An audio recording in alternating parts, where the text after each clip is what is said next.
Fala pessoal, um abraço para você que me acompanha em mais uma edição do Como os Caras Vêm, o nosso quadro destinado a entender como chega o nosso adversário do próximo jogo. Amanhã, para você que assiste esse vídeo ainda na sexta, né? Ou hoje, para você que está vendo no sábado, tem Galo e Vitória na Arena MRV pelo Campeonato Brasileiro. E o Leonardo Santiago, do Canto Rubro Negro, meu parceiro, já gravou comigo no jogo da ida, que a gente não gosta nem de lembrar, aquela tragédia que aconteceu lá no Barradão. Agora é em casa, o Atlético precisa de um resultado melhor contra o Vitória, até porque a gente sabe que estamos focados nas Copas, mas a posição do Galo no Brasileiro não é nada confortável. E o Léo está aqui para trazer o lado do Vitória, do Leão, para esse jogo pelo Brasileirão na Arena MRV. Léo, primeiro te agradecer, já peço a você que deixa o like nesse conteúdo, compartilha para os amigos e se inscreva no canal se não for inscrito, e bora para a resenha sobre esse Galo e Vitória. Já começo te perguntando, Léo, sobre o sentimento de torcedor assim do Vitória nesse momento da temporada, porque o brasileiro começa a caminhar para uma reta final, o Vitória está na zona, mas é o primeiro time dentro da zona. Nesse momento, qual que é a sensação? Assim, é a sensação de, cara, vamos sair, vamos ficar, ou já começa a bater aquele desespero pela iminência do fim do campeonato? Eu, primeiramente, agradecer mais uma vez ao convite. Pedir desculpa se o áudio e a imagem não tá com a qualidade tão boa, porque eu falei com ele que eu tava viajando. Estou viajando, na verdade. Não estou em BH, gostaria de ir pro jogo, não vou ter como, mas vim pro aniversário aqui no Rio. Então já peço desculpas se tiver algum problema de qualidade de áudio e de imagem. Velho, sobre o campeonato. A gente já sabia, quando a gente subiu, que o nosso campeonato era um campeonato de permanência. O começo foi muito ruim. A gente falava no começo do campeonato que o Vitória precisava pelo menos brigar para não cair, porque o Vitória chegou a fazer 2 pontos e 24. E não tava nem brigando. A gente falava, o Vitória não tá nem brigando. Desse jeito a gente não tá brigando pra não cair. Desse jeito a gente vai cair. E aí o Vitória consegue uma sequência boa com o Carpini. Naquele jogo contra o Galo, inclusive, foi um dos jogos dessa sequência. E até com a equipe diferente, naquela ocasião com 3 volantes. Amanhã a gente não deve ir com 3 volantes.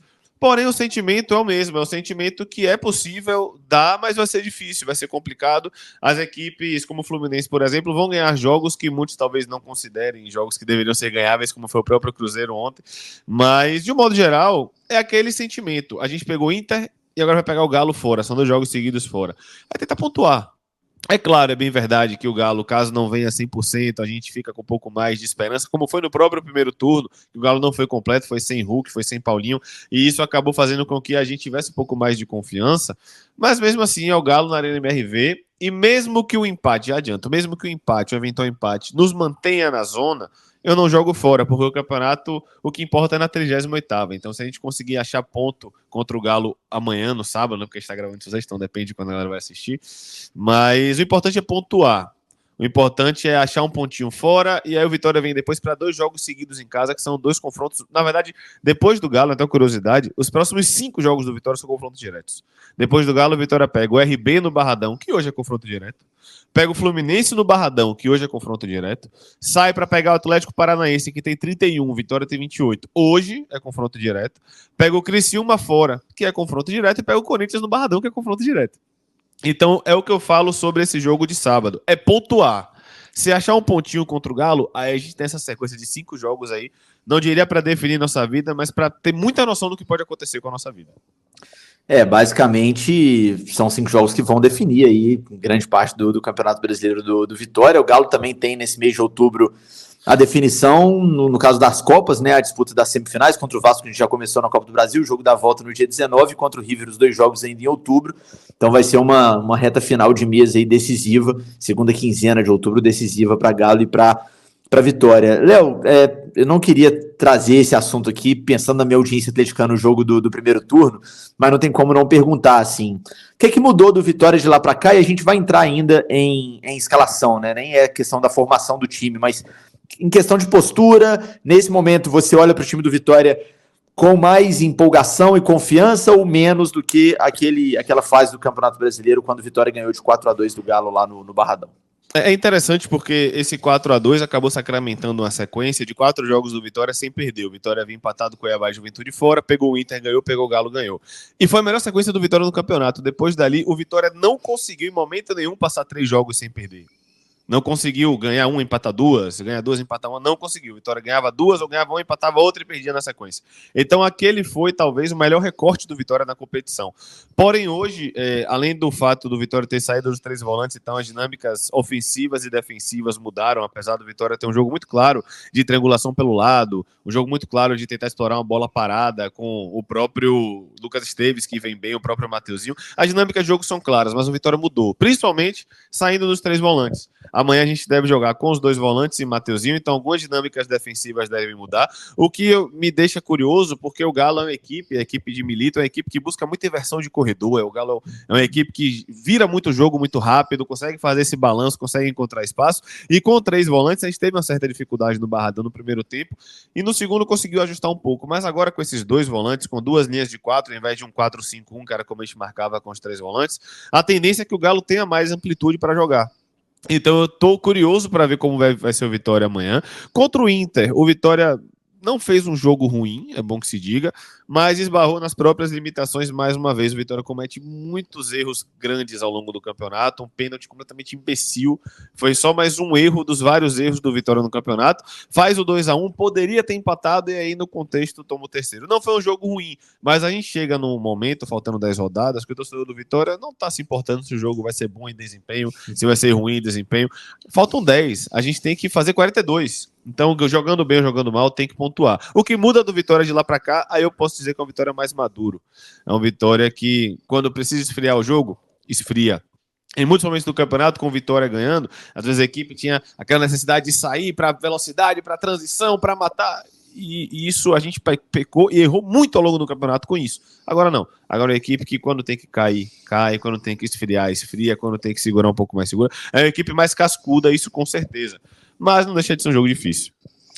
Uma curiosidade, nesse momento, se a gente olha para a reta, para a parte de baixo da tabela ali do Brasileiro, a gente vê muito time de camisa, muito time grande, né? Time que o normal não seria estar brigando ali para não cair. O caso do Fluminense, que é o atual campeão da Libertadores, desses casos malucos que só acontecem no Brasil.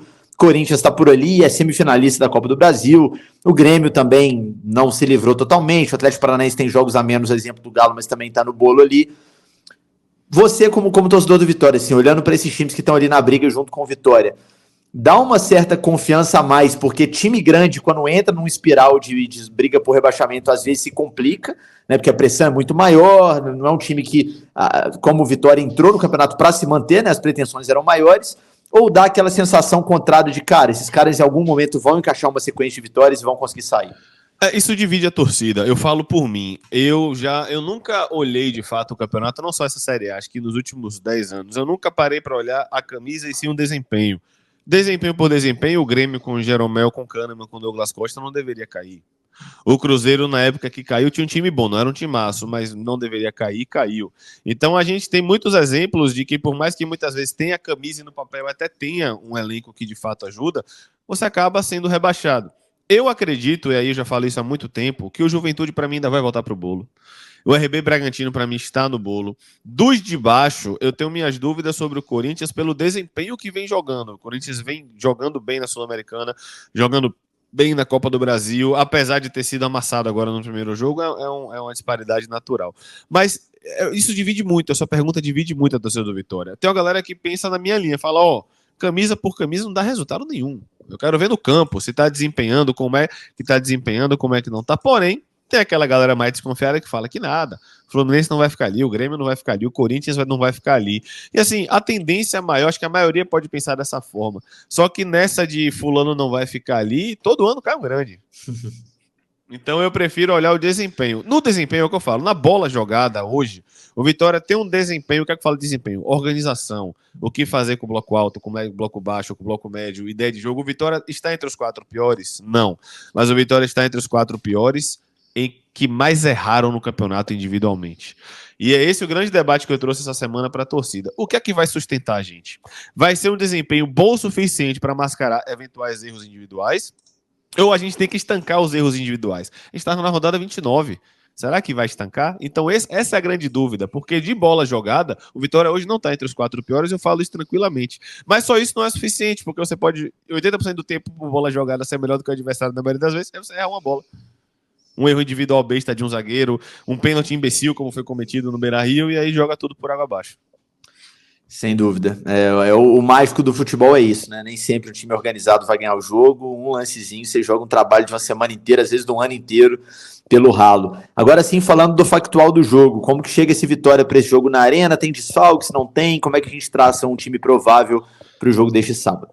Os desfalques não é que são desfalques para esse jogo, são desfalques que já não vêm entrando, como o PK, o lateral esquerdo, o Caio Vinícius, que é volante barra zagueiro. Então, os desfalques, de um modo geral, não são nenhuma novidade. A única novidade é o Machado. O Felipe Machado tomou o terceiro amarelo, não vai enfrentar o Galo. Para mim, já deveria estar no banco há alguns jogos, não só porque ele saiu agora, mas desfalque factual para esse jogo é de Felipe Machado. De resto, todos que não podem jogar já não vinham entrando em campo, já não vinham sendo relacionados, independente de qualquer coisa. Pequena pausa na resenha com o Léo para 2 recados de parceiraços aqui do canal. Primeiro recado da KTO, se você ainda não fez o cadastro na KTO e gosta de se divertir com apostas esportivas, faça o cadastro utilizando o cupom FROSSAR, vai te garantir 20% de bônus no primeiro depósito e a primeira aposta é sem risco. Errou, o valor volta como bônus para uma nova tentativa. Lembrem-se, apostem com responsabilidade, é para se divertir, não é para usar dinheiro de obrigação. A aposta esportiva não é investimento, é só para maiores de 18 anos. E consulte o regulamento para entender como funciona, beleza? Recado também da Confiax, nesse mês de outubro a gente está falando de saúde, porque a Confiax também tem planos de saúde, trabalha com várias opções de planos de saúde. A partir de R$ 99,00 por mês você pode fazer o seu plano. Você que chega na Confiax através do canal do Frossar tem 20% de desconto na primeira mensalidade. E se você tiver MEI ou CNPJ, esse desconto pode chegar a até 30% nessa primeira mensalidade, beleza? É Outubro Rosa, então vale o lembrete para as mulheres fazerem os exames de prevenção ao câncer de mama, ao câncer do colo do útero. E você, homem, também vai lá buzinar no ouvido das mulheres que você ama, porque a prevenção é sempre o melhor caminho. A Confiax também é saúde. Bora voltar para a resenha com o Léo. Mais uma vez, peço a moral que você deixe o like nesse conteúdo. Tamo junto. Você falou aí da questão dos desfalques. Como que a gente traçaria um time provável, então, do Vitória pro jogo de amanhã? Essa é nenhuma surpresa. É Arcanjo no gol, com Wagner Leonardo, que é dos 3 melhores jogadores da Vitória no campeonato. Uhum. O Neres, que oscila muito, faz jogos bons e faz jogos complicados. Oscila bastante. O Lucas Esteves, que é um dos 3 melhores jogadores do Vitória no campeonato, um lateral que vem crescendo absurdamente. O Raul Cáceres, que toma a vaga do William Lepo e é o titular, é muito equilibrado. Acho que não lembro se jogou no Galo ou se foi no Cruzeiro, mas jogou aí. Jogou no Cruzeiro, no América também, jogou nos outros dois aqui. Aqui ele vem muito bem, equilibrado. É o cara nota 6,5, 7 sempre, aquele cara ali na média sempre regular. Luan no meio de campo, o primeiro volante, com o William Oliveira no lugar de Machado e Mateuzinho, que é dos 3 que eu falei que são os melhores do Vitória na competição. É o diferente. É o cara que pode encontrar algo diferente para resolver o jogo. Foi muito bem, inclusive, no jogo do primeiro turno, Matheusinho. Foi. E na frente a gente tem o Mosquito, que chegou em 3 jogos, tem 1 gol e 1 assistência e poderia ter mais. Se os companheiros contribuíssem. Então o Mosquito, que veio do Corinthians, já chegou ajudando. O Carlos Eduardo, que seria a minha mudança, eu tiraria o Carlos Eduardo, apesar de achar que o Everaldo, que é o ponta, não tá tão bem assim. O Carlos Eduardo, tirando o pênalti sofrido contra o Juventude, não vem ajudando tanto, mas deve ser o titular, Carlos Eduardo, com o Mosquito e o Alejandro na frente, que vocês conhecem. Conhecemos bem. Você citou o Mateuzinho já, e realmente ele deixou ótima impressão no jogo do primeiro turno. Wagner Leonardo também, que você destacou também, é muito bom zagueiro. Hoje você acha que são os 2 destaques assim, individuais desse time? Eu sei que você citou os 2 na nossa conversa lá do primeiro turno. Mantém? Você acrescentaria mais alguém? Mantém, são os 2. Mantém e vou além. Claro que ninguém ganha sozinho, ninguém perde sozinho, é só para você ter uma noção. A estatística do Vitória com o Mateuzinho no ano, eu estou incluindo o Baiano e Copa do Nordeste, com o Mateuzinho no ano é de 54%. Sem Mateuzinho é de 15%. No ano. Caramba. Então é claro que ninguém ganha sozinho e ninguém perde sozinho, mas você não pode desconsiderar o impacto porque a gente não tem ninguém com a característica dele. Entende? Então é um impacto muito grande. O Wagner, apesar de um erro aqui ou outro, é um baita zagueiro aqui, é um muito dos bom zagueiros daqui a gente viu. E o Lucas Esteves, que cresceu absurdamente de produção no campeonato e vem muito bem. São esses 3 hoje, sem dúvida, os principais. E uma menção honrosa para Luan, que como a gente não tem nenhum volante com a característica dele, de mais combate, de mais força, quando ele não joga, a gente também sente defensivamente, mas eu colocaria esses 3. Perfeito, excelente. Nesse momento, é claro que um time que está brigando ali como o Vitória tá, você mesmo já falou alguns problemas individuais que o time vem cometendo. Pensando no trabalho do Carpini, o que o torcedor do Vitória tem reclamado? Assim, o que é a grande queixa do torcedor do Vitória nesse momento com o time dele? E o que você vê de positivo também? Olha, isso aqui, o time do Carpini, para mim, funciona bem. É interessante porque Carpini, eu vejo na torcida um 880 muito grande. Ou ele não é culpado de nada, a culpa é toda do elenco, ou ele é entregador de colete e tem que ir embora. E a gente sempre tenta aqui trazer o meio termo. Ó, ele tem os erros dele, mas a equipe é organizada e, de fato, comete muitos erros individuais. Eu acho que Carpini hoje é muito questionado, talvez pelas suas coletivas, a forma com que ele fala. Muitas vezes ele tem razão, mas a forma, de repente, me incomoda um pouco a galera. A galera reclama muito disso. Mas eu, particularmente, de um modo geral, claro, ele tem sua responsabilidade. Mas, de fato, a maior responsabilidade é individual. Se a gente tem um 100% aqui para dividir só entre Carpini e elenco, porque tem muito mais. Tem o diretor de futebol que saiu, tem o presidente, mas se você for dividir Carpini e elenco, é 65, 70 o elenco e 30% Carpini, que também erra, também tem decisões equivocadas, estratégias equivocadas, dinâmica de jogo em alguns momentos equivocadas, mas é sem dúvida a maior parte do elenco, isso é unanimidade. Então, não é que ele passe ileso, mas a pressão não é tão grande por conta disso, porque uma boa parte da torcida entende que ele também não vai fazer milagre, né? Com certeza, impossível. E em relação à postura do Vitória fora, né? O Vitória acabou de vir de um jogo contra o Inter, complicado, no Beira-Rio, sempre difícil jogar lá. É um time que, quando pega uma equipe, né, no papel mais qualificada fora de casa, joga para se defender mais, ou tenta jogar, tenta equilibrar? Como que é a postura tática do time? Na verdade, contra o Inter, o Vitória apertou 10, 15 minutos, teve um gol anulado e depois baixou a linha tentando achar a bola longa na profundidade. A dinâmica era muito clara de atacar as costas da linha de zaga do Inter, que ficava muito alta. Então, é um Vitória que em algum momento do jogo pode até subir para apertar, mas que não vai fazer isso o tempo todo, até porque nem no Barradão faz isso. O Carpini fala muito sobre equilíbrio, que não adianta você querer apertar o tempo todo, porque senão você vai tomar em algum momento. Não adianta você ir para trocação o tempo todo, porque você tem que entender também o contexto que você tá. É um Vitória que eu acho que a maior parte do tempo vai se defender, vai subir para apertar em alguns momentos, mas se fosse para apostar, a maior parte do tempo é achar um espetado, uma bola parada, é o clássico contra-ataque. Agora, não significa que em algum momento o Vitória também não vai apertar. Claro, se o Vitória estiver tomando 1-0, o Vitória vai subir para apertar, porque tomar 1, tomar 3 não muda nada para quem está na zona de rebaixamento. Mas, de um modo geral, eu espero uma postura de um Vitória que talvez comece até apertando um pouco mais, mas que vá baixando ao longo do jogo, que é o natural.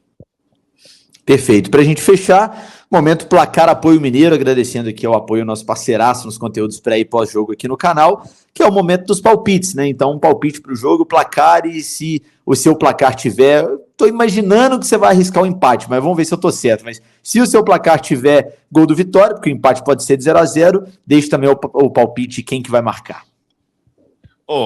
A minha razão está falando 1-1. 1-1.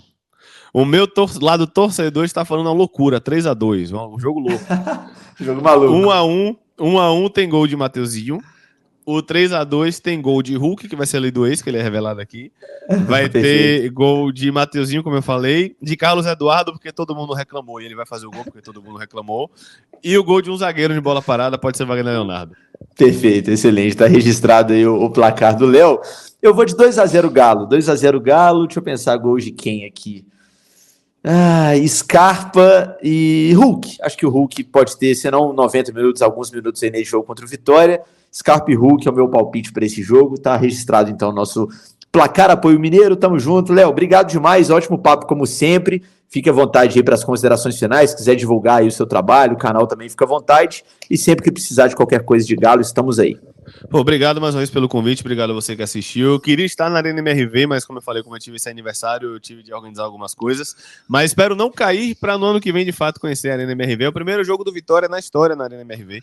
Verdade. Espero que a gente consiga não perder primeiro, para ver o que acontece. E aí, ano que vem, de fato, conseguir para conhecer o estádio. Seja um bom jogo, perder amanhã não é nenhum absurdo, pontuar é importante, ganhar, aí são 80 mil pessoas no Barradão contra o RB.